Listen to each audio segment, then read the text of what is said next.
Hey everybody, happy Sunday. It is December 8th, 2024, and I'm going to roll through this just as fast as I can. Hopefully I don't miss anything, but I know you don't want to spend a whole lot of time on this video. Got some other good stuff to put out. So let's get started on the when. We have already covered the who and the what in two previous videos. This is about Wakulla Reports, how we started, the who, what, when, where, and why.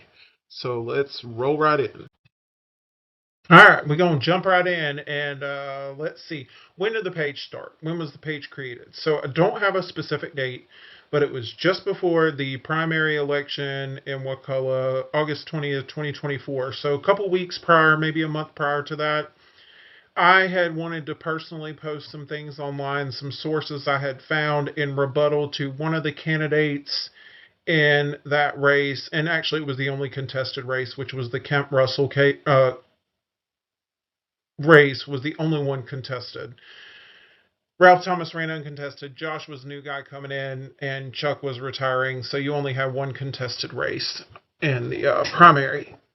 Anywho, I had found some information looking through financial affidavits, campaign reports. So financial affidavits will come from the Florida Commission on Ethics, and your campaign reports are from the Wakulla County Supervisor of Elections. So these are both things that are available to you. And I wanted to be able to post what I found online without being personally attacked because I just thought, it's election time, and just because you like someone's personality or you don't like their personality doesn't mean you shouldn't just look at the paper and the facts. So when I did that, I had one lady call me out and I was actually grateful. She said, "Well, if you did this for this candidate, then you've got to do it for the other one." And I was like, "That is fair." So I promised her that I would do that, and I did. I delivered because she was absolutely correct. In the other sense, a couple of people came at me and in an attacking way. I had one guy like, "You're a journalist and you're probably getting paid to say this." I don't know. Anyway, it was funny. And I thought it was funny that somebody would be more concerned with my identity than they would the information I was giving them, especially to the fact that I was giving them information with sources and links where they could look it up themselves. I think it is a different ball game if you are giving someone information and you aren't citing your sources. Very, very different. So that kind of fueled the I want to remain anonymous because holy smoke, some guy came at me and said, "I will bet you your homestead." Well, in my mind, now given I have a very investigative mind, in my mind, it was like, geez, did this guy look up where I live? I mean, that's kind of creepy, right? So whether or not he did, I don't know. But it fueled my want to remain as, my face isn't out there as possible. Second of all, I'm not a journalist.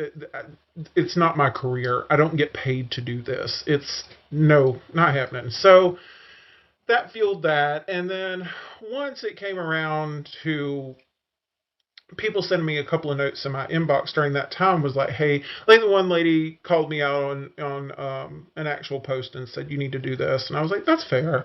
Next thing I know, I've got a couple of texts from friends like, "Hey, have you looked at this?" or "Have you looked at this person's stuff?" And then I got a couple of messages on Facebook and the Messenger app, and people asking questions. And so I thought, well, daggum, we've got people who are interested, and what could I do with this page to like help out? So what I had planned for myself was I was going to start getting more involved in the county and watching the agendas, watching the meetings, get back to where I used to be 4 years ago before I had a personal project to work on that took up all of my time.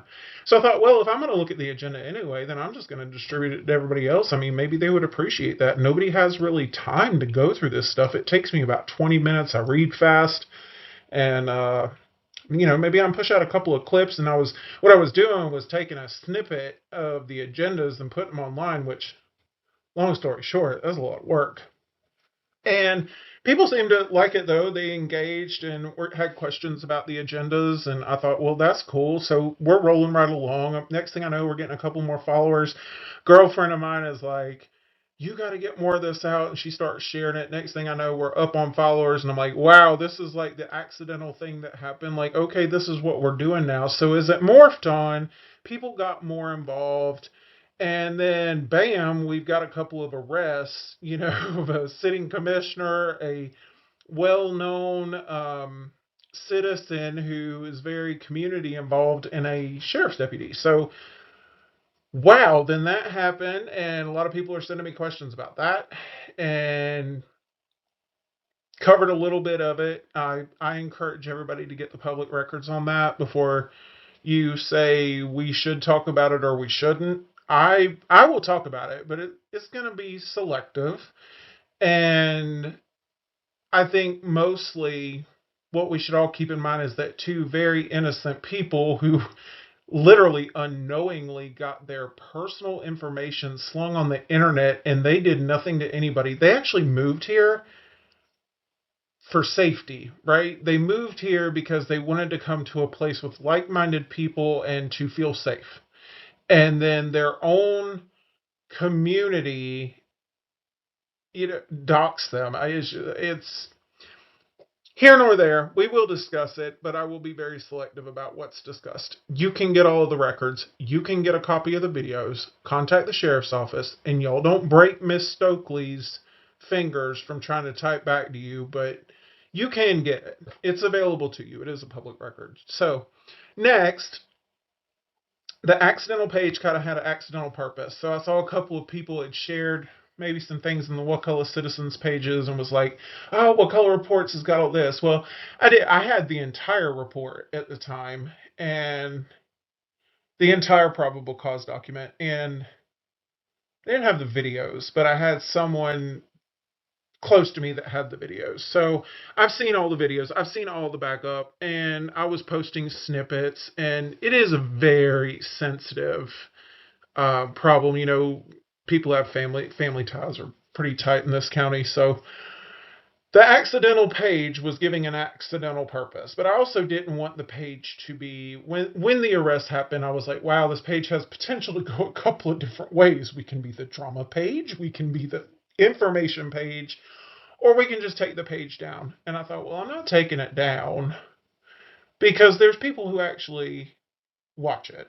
So when I realized that I needed to figure out where I was going, so the purpose of the page, information and education. And the reason for that is that it gives you confidence. When you come at your government and you're educated, you can approach them with confidence. I think that a lot of reason people don't get involved and they don't email people is because they're not confident.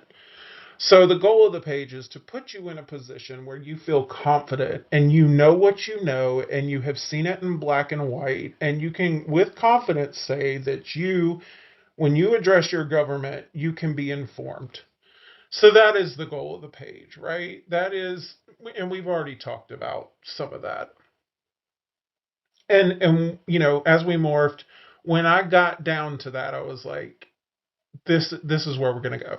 So the confidence is a great defense when you go to the government and you say, hey, I want you to take a look at this, or I want you to fix this. Well, the government will come back at you a lot of times and say, well, a statute prevents us from, or we've already written it into, or we've already done this. Well, if you're already educated and you have the information, then you can come back with, no, you didn't. And yeah, it might be this way, but we need it that way. Anyway, either or, you're going to walk in able to have a conversation, state your case, and then to follow up with confidence.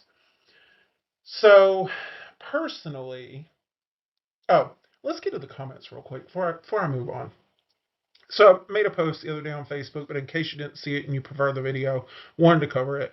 As the page was morphing, I happened to be on vacation and at one point, and I woke up and there was like I had so many alerts, and I was like, "Oh, sweet baby Jesus, I just don't have time for this." So I started looking at who it was, and it was, and I don't have any problem with people having their own opinion. I'm going to tell you how you can do that in just a second. But it was a former county employee, and they were on there, trying to rebut everything. And here's the deal. So if I tell you that you need to look at the Florida Association of Counties and you need to be skeptical, just because I'm telling you to be skeptical doesn't mean the organization does not do some good things for the community.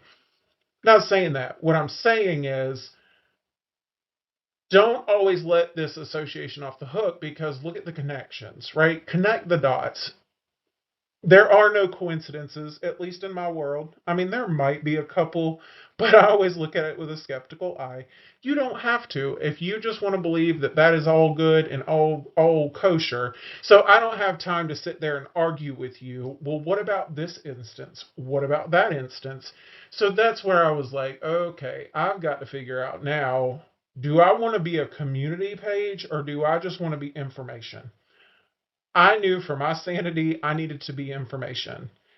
You can send me a private message. If you want to dispute me and you want to spar with me, that's fine. I'm probably not going too much. I'm going to give you, here's what I think, here's what I feel. Now you can do with it what you like. You can send me a private message. You can also share posts on Facebook. You can share the videos and put your own, on top of it. When you share it, you have the ability to type out your response or how you feel about it or how it's wrong. I'm not silencing your free speech. I'm telling you, I'm not going to let you come to my page where I'm exercising my free speech and you're going to come in and tell me, or chastise me or harass me or put your opinion on my page. You're welcome to your opinion. You're welcome to broadcast it. You're welcome to print it. You're welcome to scream it to the rooftops. But it's going to be on your page, on your megaphone. This is my megaphone. I'm going to do my absolute best to give you what you need with least amount of opinion, but I'm not going to spar with you. I don't have time for it, and that is where we've gotten to. So when we started, we were more community oriented, but then I realized we're not a community page. I don't have that admin power. So when we have finally arrived at our destination, we are information. We are take it if take it for what you like, leave the rest. If you want to mute me, I have always said, please, please, please mute me and just look at the documents. So anyway, not going to keep any more of your time. Already at almost 12 minutes and we got an intro and an outro. So going to try and get you at least one more video out today, and have a good week and a great Sunday.